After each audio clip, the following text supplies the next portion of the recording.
જય શ્રી કૃષ્ણ, જેનીસ કિચનમાં આપનું સ્વાગત છે। તો ફ્રેન્ડ્સ, આજે આપણે એક બિલકુલ નવી જ રેસીપી લઈને આવ્યા છીએ। શીતળા સાતમ નજીક આવી રહી છે, તો શીતળા સાતમના દિવસે ચૂલો ચાલુ નથી કરવાનો હોતો। તો ચા પીધા વગર ઘણા લોકોને છે ને પ્રોબ્લેમ થતા હોય છે, માથું દુખતું હોય કે ક્યાંય બેચેની થતી હોય। તો આપણે આજે બિલકુલ નવી જ રેસીપી લઈને આવ્યા છે કે ગેસ કે ચૂલો ચાલુ કર્યા વગર જ આપણે ચા બનાવીશું, અને એ પણ આપણે એવી જ ચા બનશે જેવી આપણે ગેસ ઉપર બનાવીએ છીએ ને એવી જ ચા। તો જે લોકોને માથું દુખતું હોય કે એવો પ્રોબ્લેમ થતો હોય ચા પીતા વગર, તો એના માટે આ બેસ્ટ આઈડિયા છે। તો ચાલો આપણે ચૂલો કે ગેસ ચાલુ કર્યા વગર જ શીતળા સાતમ માટે ઠંડી ચા બનાવીએ। અને જો તમને મારી આ રેસીપી પસંદ આવે તો મારી ચેનલને લાઇક, શેર અને સબસ્ક્રાઈબ જરૂરથી કરી દેજો, અને બાજુમાં આપેલ બેલ આઇકન પણ જરૂર દબાવજો, જેથી કરીને મારી કોઈ પણ નવી રેસીપી હશે તો તમારા સુધી સૌથી પહેલાં પહોંચશે। તો ચાલો આપણે બનાવી લઈએ ઠંડી ચા।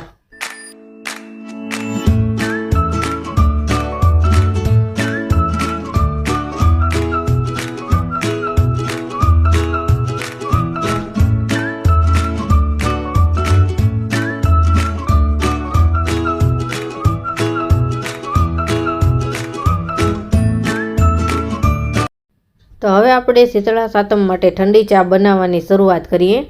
તો અમે સૌથી પહેલાં 1 કપ દૂધ લીધું છે અને એક બાઉલમાં લઈ લીધું છે મેં। તમે જેટલી ચા બનાવો એ પ્રમાણે દૂધ લઈ લેવાનું, અને આ હું અત્યારે 1 કપ ચા બનાવવા માટે બનાવું છું।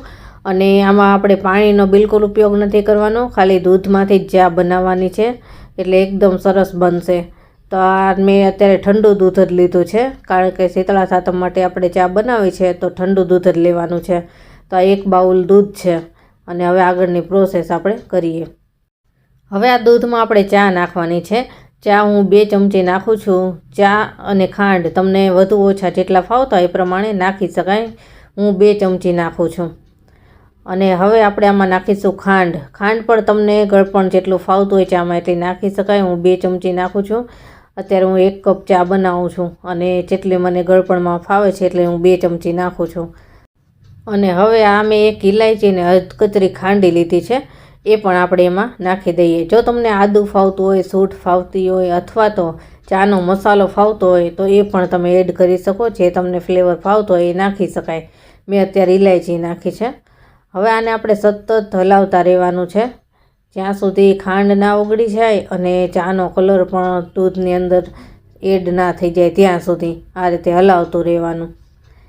અને ઘણા લોકો છે ને સાતમમાં ચા બનાવતા ન હોય તો એવું કરતા હોય છે કે છઠના દિવસે સાંજે ચા બનાવી લે અને થર્મોસમાં ભરી લેતા હોય છે, એ રીતે પણ કરતા હોય છે।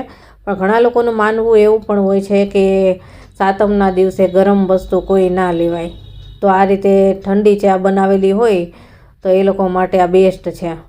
જો આવી રીતે ચા બનાવશો તો તમારે ગરમ ચા પણ નહીં પીવી પડે, અને સ્વાદ તો તમને જે ગરમ કરેલી ચા હોય છે એ પ્રમાણેનો જ આવશે। ખાલી કલરમાં થોડોક ફેર રહેશે।